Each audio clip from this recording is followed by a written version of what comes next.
말씀 보겠습니다. Today's passage from Romans chapter 12 verse 3 to 8.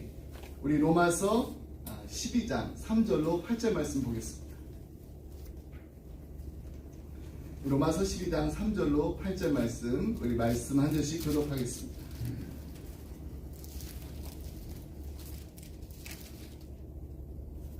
내게 주신 은혜로 말미암아 너희 각 사람에게 말하노니 마땅히 생각할 그 이상의 생각을 품지 말고 오직 하나님께서 각 사람에게 나누어 주신 믿음의 분량대로 지혜롭게 생각하라.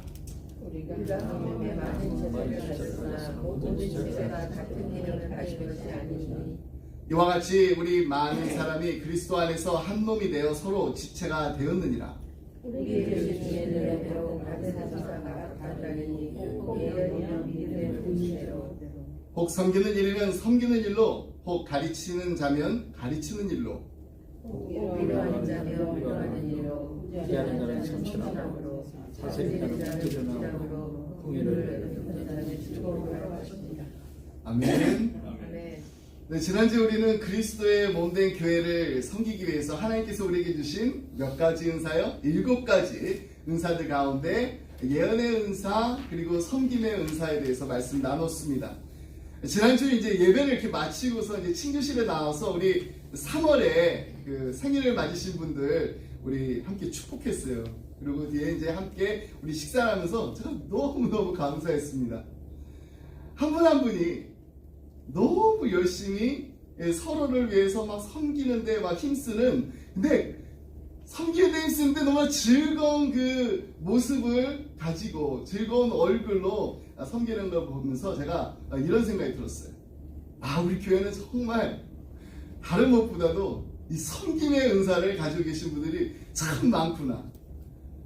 이것이 저 혼자만의 생각이 아니라는 걸 우리 모두 다 잘 알고 계실 겁니다. 맞나요?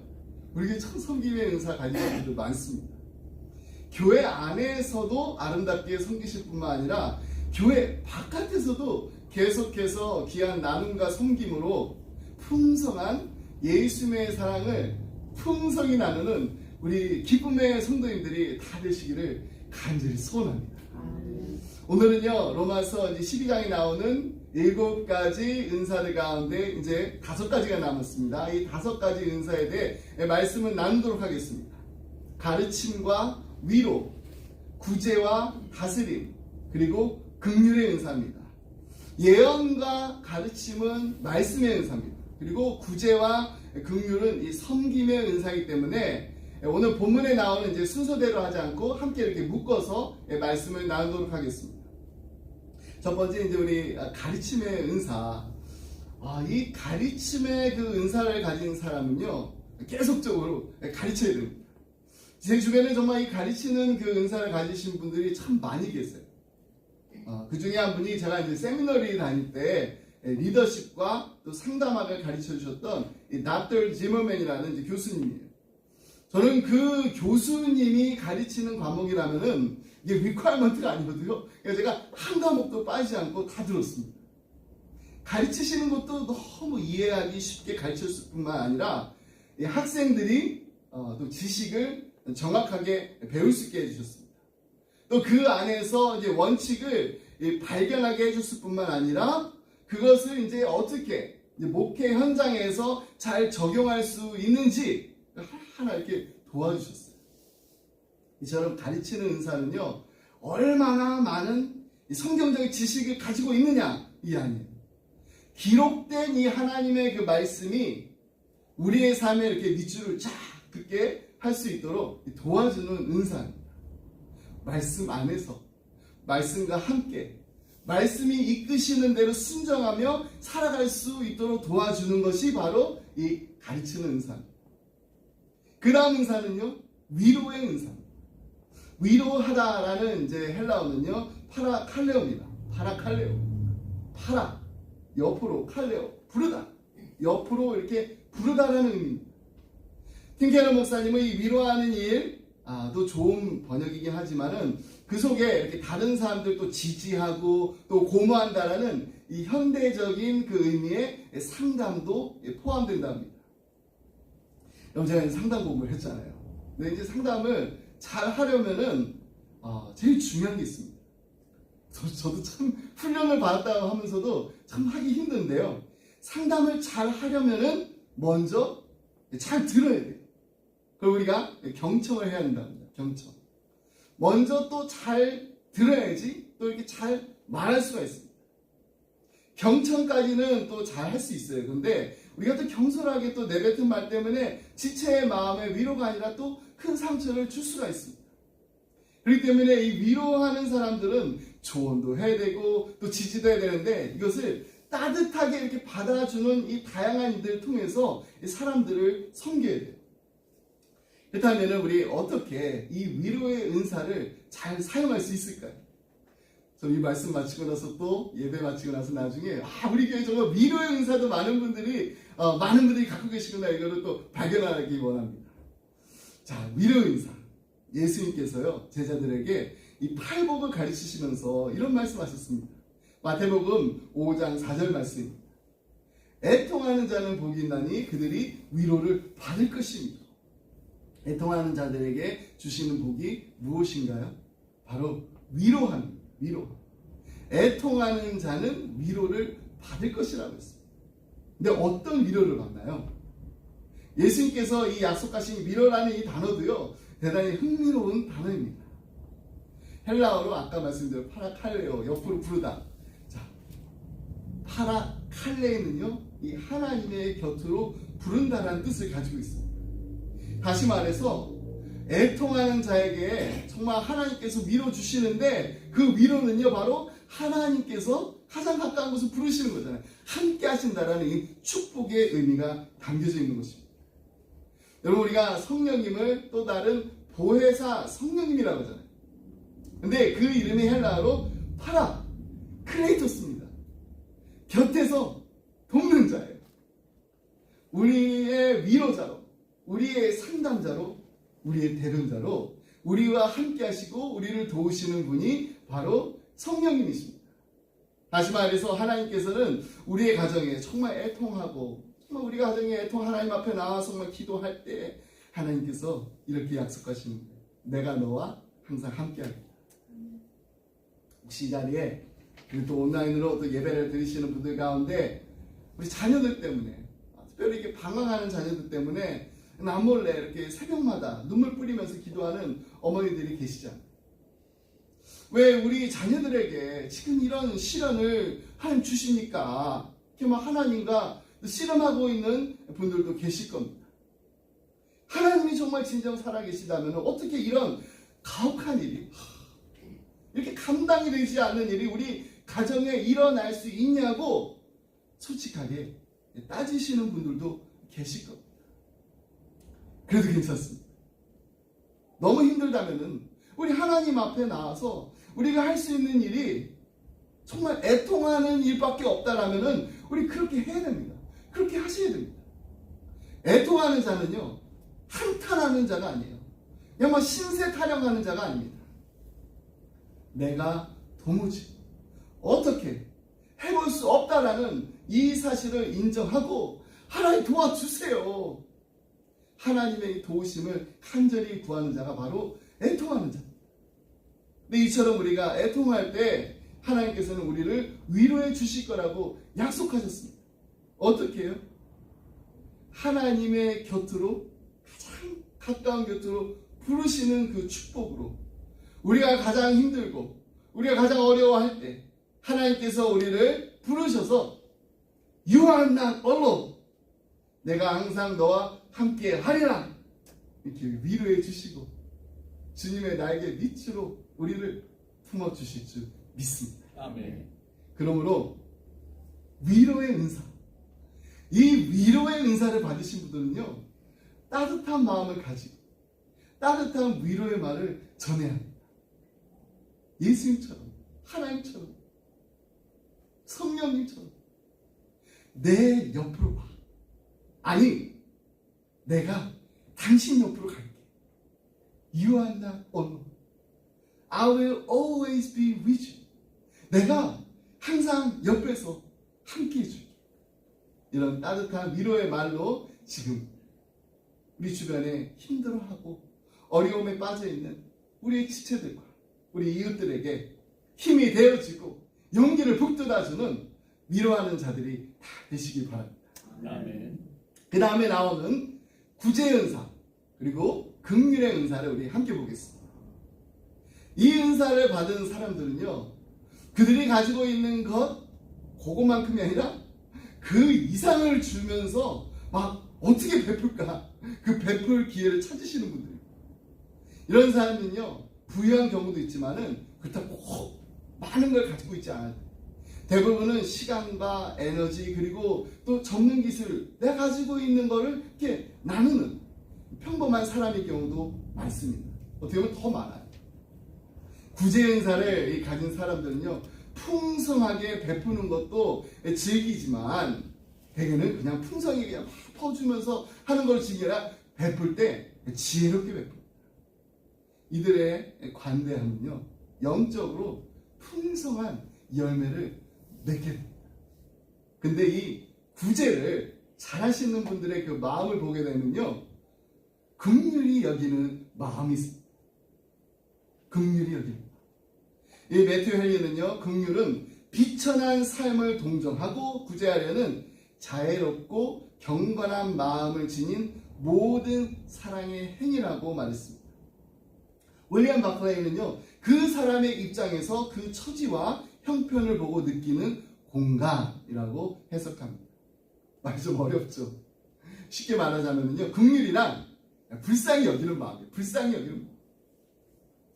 이는 어떤 범죄자나 또 불행에 처해 있는 자들, 또 고난을 당하고 있는 자들에 대한 이 하나님의 이 사랑의 표현입니다. 그렇습니다. 긍휼은 불행한 자에 대한 동정심만을 의미하는 것이 아닙니다. 그냥 아예 좀 안 됐다가 아니라 함께 괴로워하는 것, 함께 괴로워하는 것. 이 은사를 가진 사람들이 특별히 가난한 사람, 아픈 사람, 약한 사람, 중독에 빠진 사람, 힘들고 어려운 일을 겪고 있는 사람, 불행을 당하는 사람, 그리고 나이가 든 사람들을 돌보는 일에 이 마음이 감동이 된 사람. 근데 이런 사람들이요, 막 얼굴을 찌푸리고 다니면서 사람들 보나요? 그렇지 않잖아요. 섬기는데 기쁨이 있습니다. 긍휼의 은사를 가진 사람들은 봉사할 때 행복한 미소를 지으면서 즐거운 마음을 합니다. 억지로 하지 않아요. 여러분, 이 긍휼이요, 바로 하나님의 마음입니다.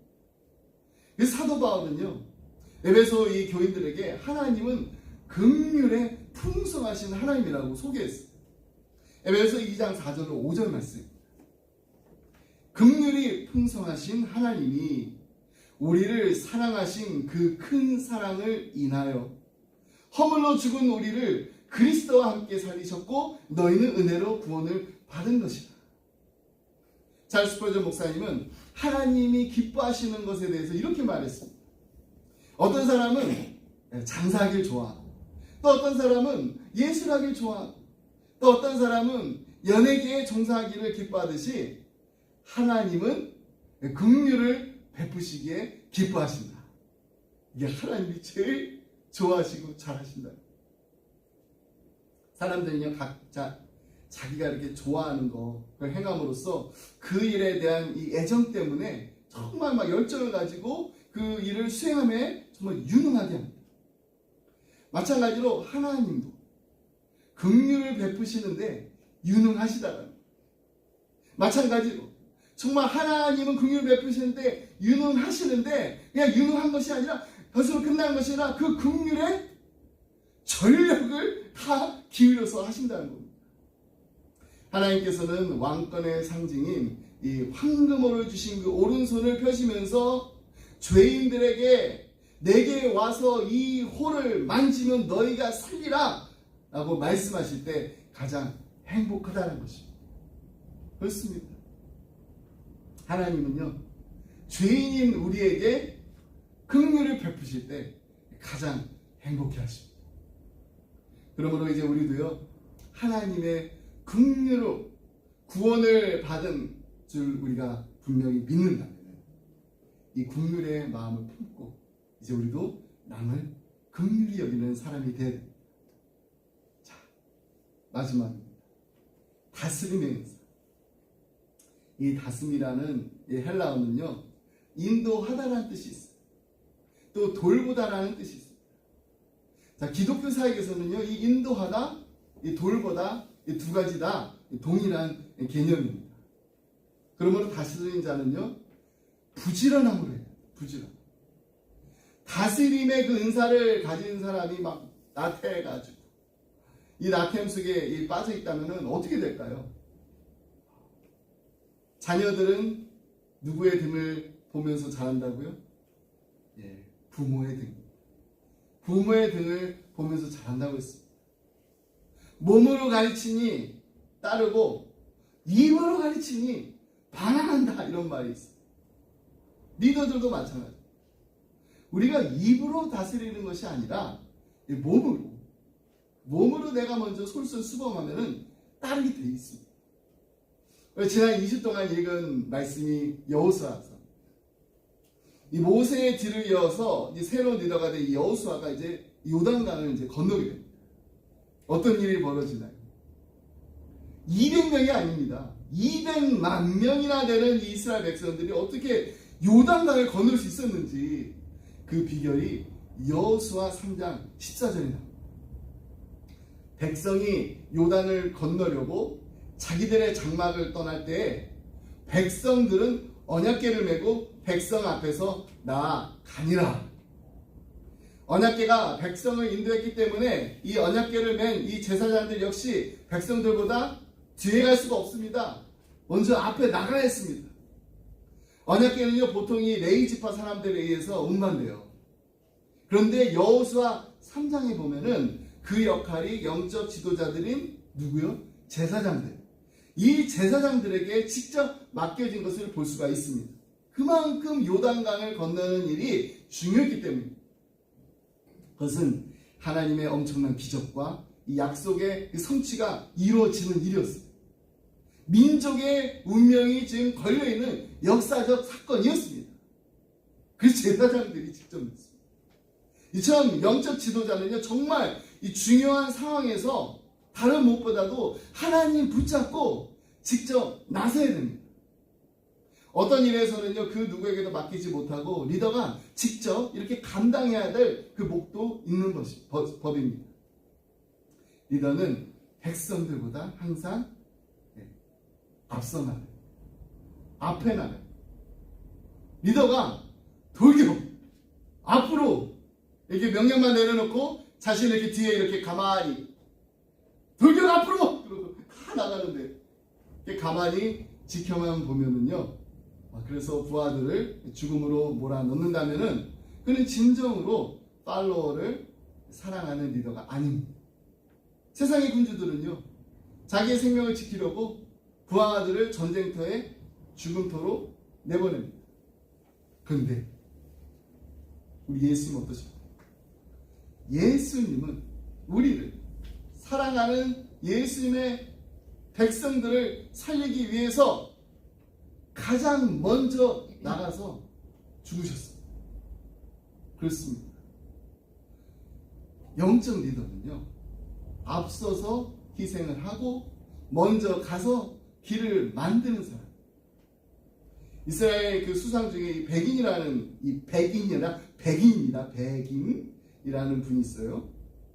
근데 이 분이 이스라엘 수상이었을 때 이스라엘에 6.1 전쟁이 났습니다. 정말 오래전 일인데, 근데 500만 밖에 안 되는 이스라엘 그 인구를 가지고서 아랍 국가들이 그때 막 3억 명, 이 3억 명을 상대로 해서 싸웠는데 이겼어요. 승리했어요. 어느 날 이 백인 이 수상과 자리를 같이 한 미국 목사님 한 분 이렇게 물었답니다. 이스라엘이 승리한 비결이 무엇입니까? 백인 수상이 담담하게 이렇게 말했답니다. 비결은 명령에 있습니다.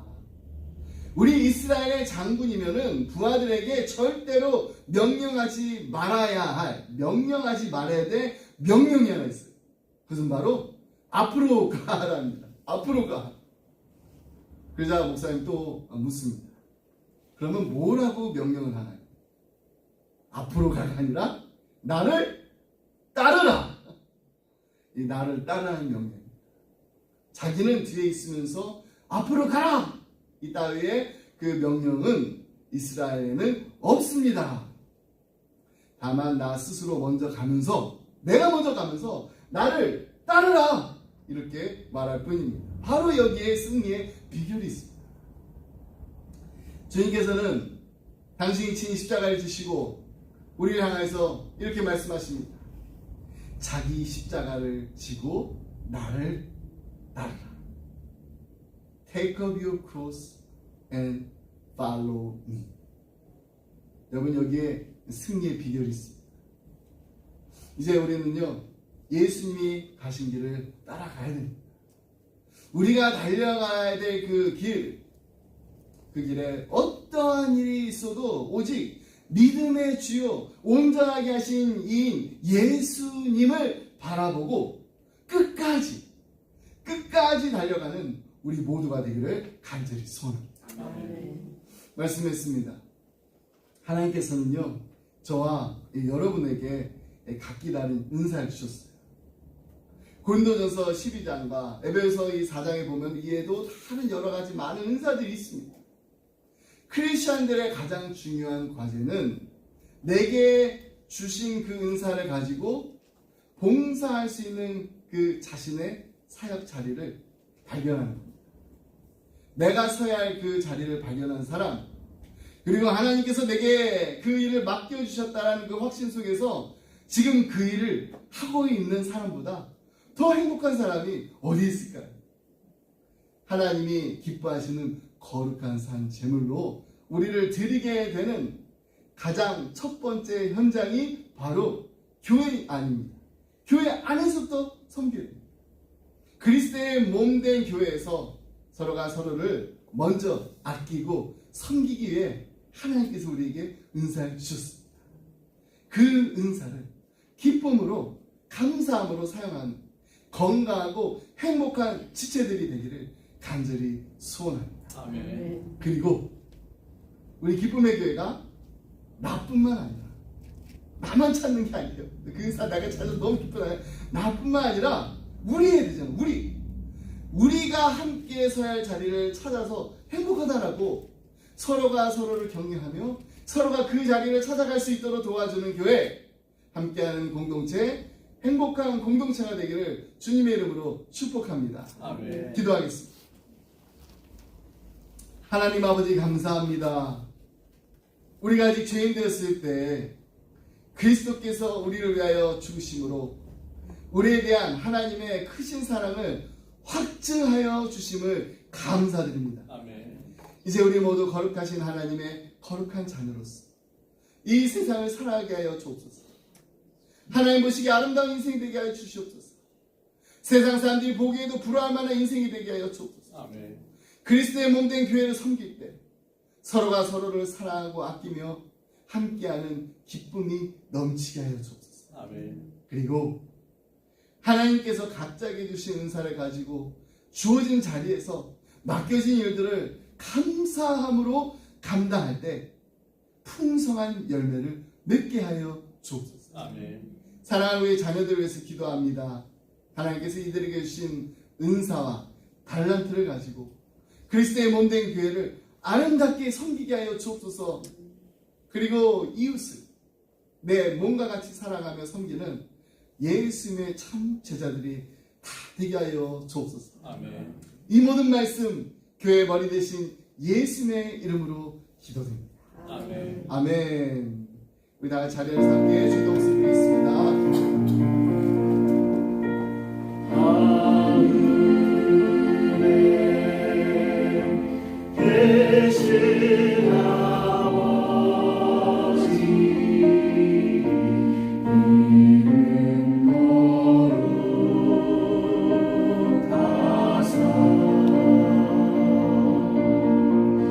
주님 나라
하나님의 은혜와 하나님 아버지의 그 크신 사랑과 성령님의 감동 감화 교통하심이 하나님 주님의 몸된 교회를 섬기라고 우리에게 은사를 주심을 감사드립니다. 아멘. 하나님, 하나님의 영광을 위해서 그리고 우리 지체들을 세우고 섬기기 위해서 하나님께 주신 그 은사를 날마다 사용할 때 더 큰 은사로 저희들을 채워주시고 아멘. 계속해서 하나님의 아름다운 도구로 쓰임받을 수 있도록 하나님 축복하여 주시옵소서. 아멘. 간절한 마음을 기도하며 이 자리를 떠나는 사랑하는 성도님들과 가정과 생업에 그리고 주님의 몸된 교회 위에 지금부터 영원토록 함께 하시길 간절히 축원하옵나이다. 아멘. 아멘.